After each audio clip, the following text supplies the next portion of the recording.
Merida tried to absorb the teachings Queen Eleanor doled out. One day, the lesson was in public speaking. That lesson always took place in the Great Hall, with subjects gathered to hear the Queen give her speeches. At one end of the huge hall were the raised thrones of Queen Eleanor and King Fergus, and next to them, the smaller carved thrones for Merida and the triplets. A large stone fireplace warmed the room. Above it was the crest of Clan Dunbroch. Merida stood in front of her mother's throne, while Eleanor stood on a balcony at the opposite side of the empty room. Merida nervously cleared her throat and began to speak. "Aye, Robin, jolly Robin, and thou shalt know of mine." Merida looked up at her mother, hoping for her approval.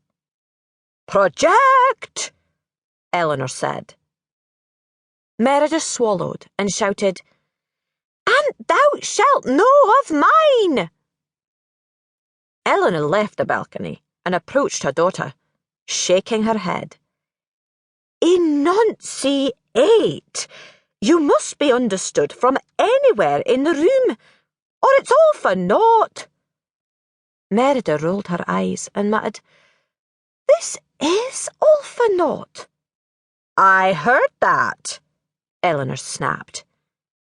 Poor Merida felt there was no escape from Eleanor's lessons. When Merida joined her parents for a session of falconry outside on the castle green, that turned into a lesson, too. The Queen stood elegantly, holding a hooded falcon on one gloved hand.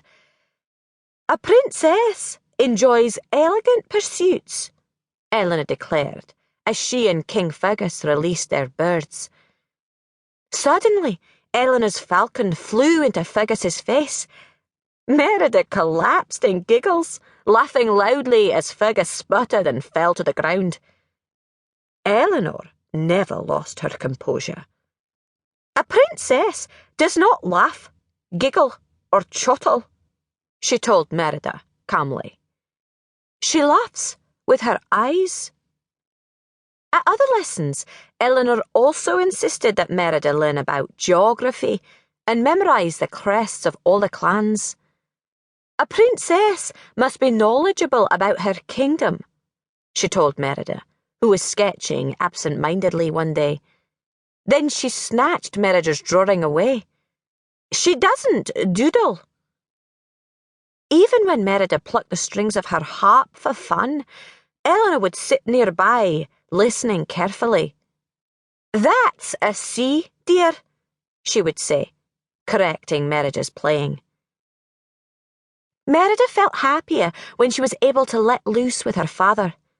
She and Fergus loved to exchange friendly swordplay in the courtyard.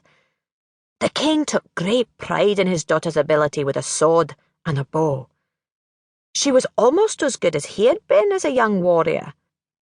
Once, during practice, Merida gave him a solid whack on his peg leg, knocking it out from under him. She danced a joyful jig as her father hit the ground. Eleanor noted the exchange. "A princess never gloats," she said as she passed them. The next morning at the crack of dawn, Queen Eleanor cheerfully opened Merida's bed curtains and said in a lively tone, "A princess rises early."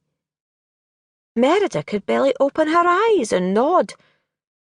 All day, every day, it seemed, Merida heard the same words over and over. "A princess is compassionate, patient, cautious, clean, and above all, perfect in every way." That night, as always, the evening meal became a lesson. By the time the family met in the great hall for supper, Merida was famished.